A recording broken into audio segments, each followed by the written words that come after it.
humbled by all this. I want to thank John Michael Paul for his kind words and keeping our baby alive. Woo! We're going to come down to maybe a few questions about this film. Sure.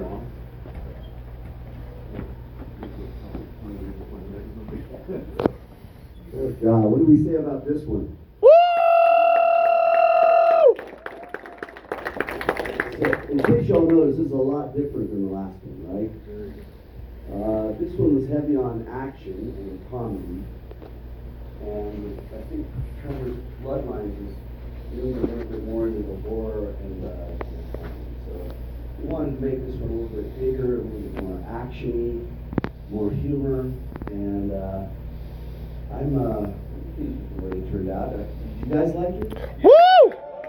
Woo! You know, I hate to go by IMDb, but you know, they rate these movies, right? And everybody blogs on it, presses how they feel about it. And they do it one. So this was rated lower than Bloodlines. Bloodlines was rated, I think, a 5.3 or something. This one rated 5.0.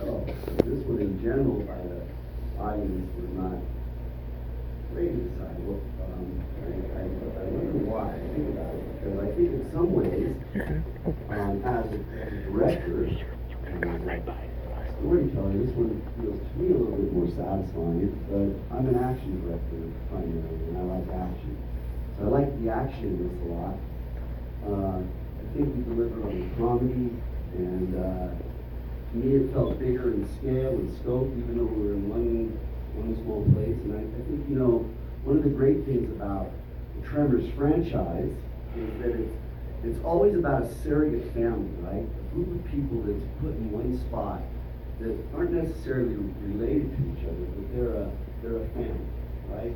They share a community, a communal vibe, and they have to take care of each other and try to save each other. You know, going back to the first movie that Brent SS did, you know, in Perfection, all those quirky, fun characters living in trailers and out in the desert, and they're all these oddballs who kind of come together and change markets before the family. Well, in this one, they come together in the Arctic Research Station and have to defend themselves and save each other. So, as a director, I was pleased. I thought we took a small location, made it feel kind of big and expansive.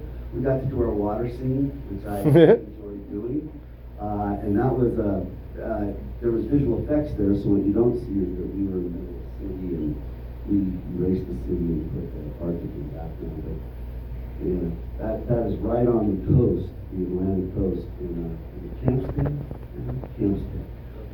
in Cape Town. But we were able to do some visual effects and erase the city in the background to make it look like there was a remote hot spring. And so I'm super pleased with it. I think there's a lot to it that was fun. As Michael Gross said earlier, he's been hurt on every one of these movies. He was hurt on the first one, he broke his rib. This one, on the first day of shooting, he raised his gun and he broke his tooth. And he had to send him away. He had a new tooth put in, a temporary tooth. And this was a tough one because he had a lot of running, a lot of activity that he had to perform. And I think Jamie Kennedy felt like this. I think his performance is stronger than this for me. I think him and Michael Gross finally kind of figured out how to work together and perform with one another. Cher, the executive who's up here, who's helped so much on all of these, and mentored us and helped us so much. You know, we really, and she really, you know, wanted to have more humor in this one. And I lobbied for more action. So we went for more action and more humor. And this is what we wound up with.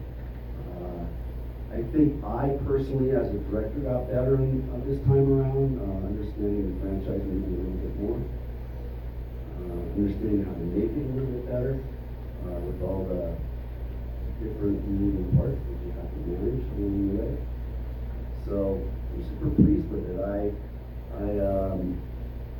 And you guys are all my heroes. In fact, you're all Sunday. These movies, when we talk to you, it's amazing. Thank you. Really. Thank you.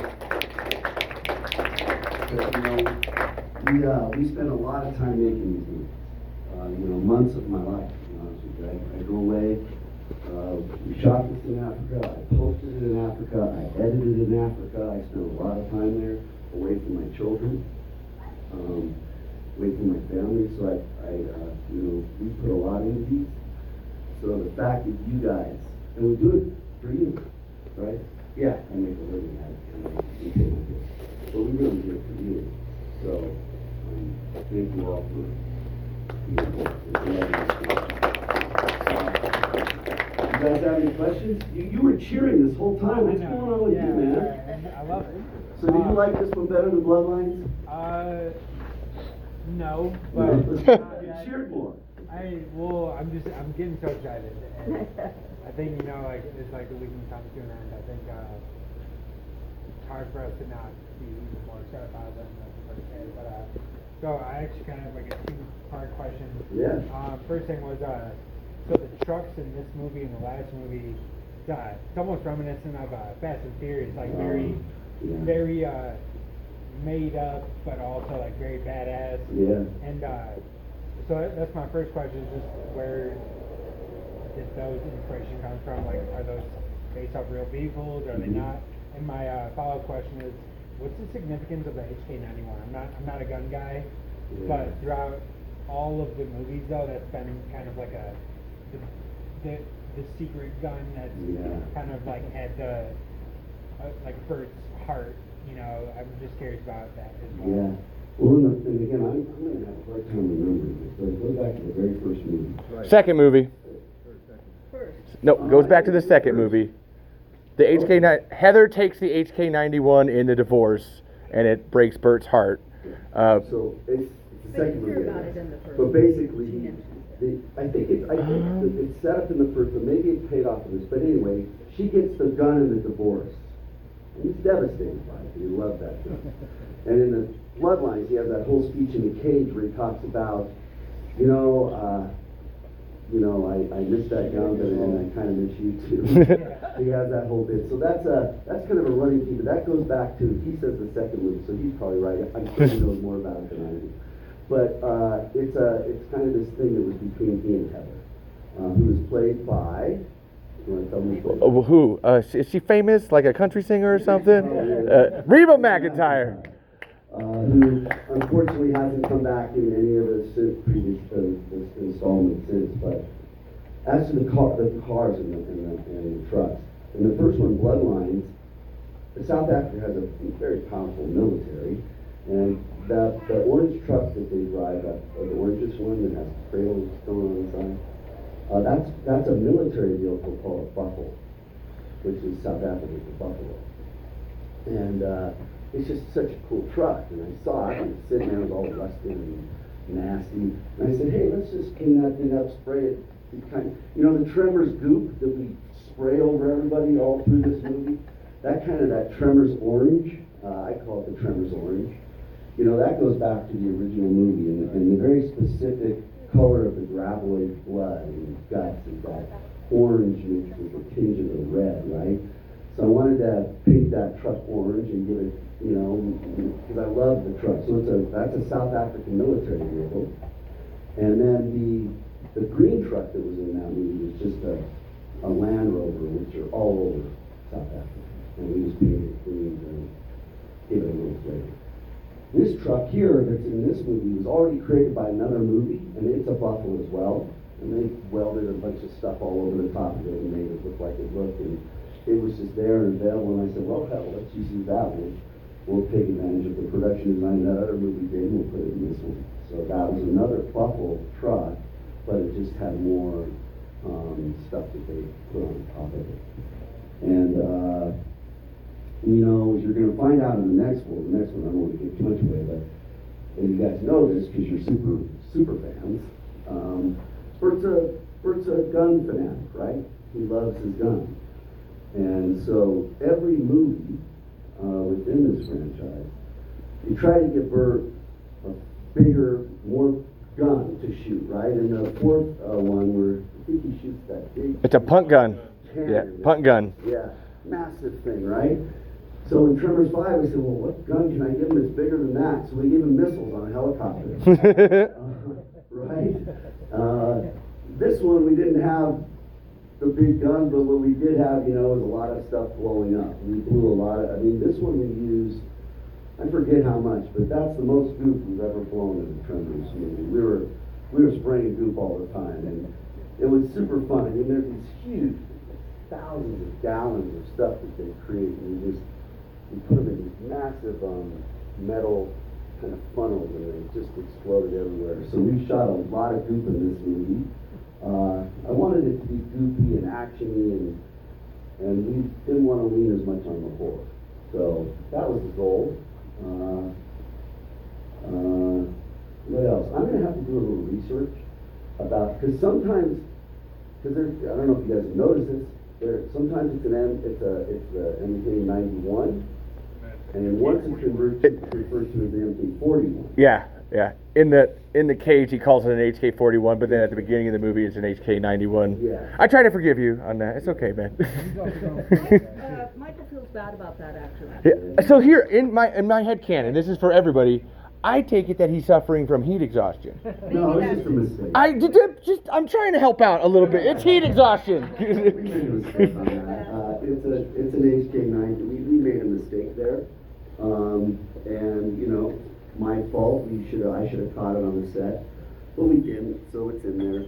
It'll live, and you guys can make fun of me for it. Heat exhaustion. But Over there, Mike. let me get this guy, and then I'll come to you. Okay? Yeah.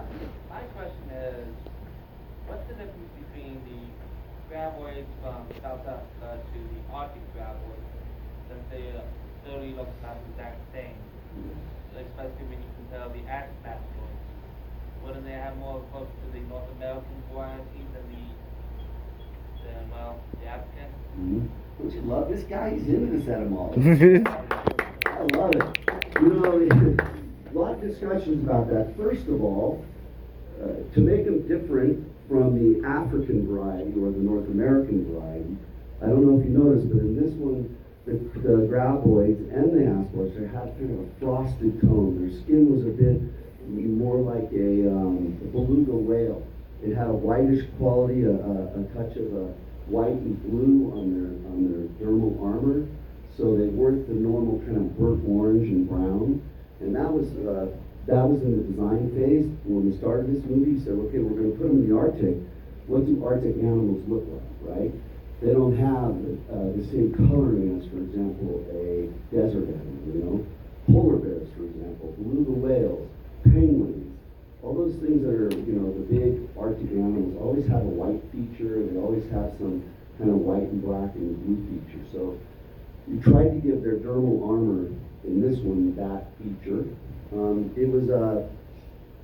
It was decided in this one. I probably, if it was left up to me, would have kept it. But it was decided in this one not to have the grabbers be able to go away from the graboids and come back. So if you notice in this one, this creature, this Arctic version, the grabbers didn't leave the graboid's mouth. Whereas in the previous one, in Bloodline, the grabbers detached and went and hunted and came back and got prey, right? So those are the two things. I also feel like just watching this, you know, these, you know, because there's a whole bit about what happens here, right? These were maybe the original graboids, and you know, they've been unleashed now after billions of years and you know, frozen in the ice. These creatures, to me, look bigger. They feel bigger and more menacing, particularly the graboid, right? And so those are the main differences in terms of their physical features. I'm sorry, let me take you